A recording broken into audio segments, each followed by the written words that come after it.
అమరమైన నీ చరితం, విమలమైన నీ రుధిరం, ఆత్మీయముగా ఉత్తేజపరచిన పరివర్తన క్షేత్రము.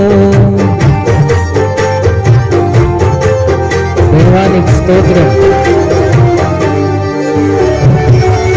అమరమైన నీ చరితం, విమలమైన నీ రుధిరం, ఆత్మీయముగా ఉత్తేజపరచిన పరివర్తన క్షేత్రము.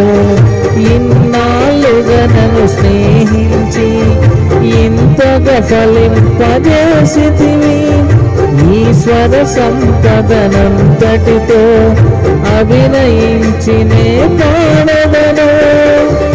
ఉండలేను, బ్రతుకలేను నీ తోడులే.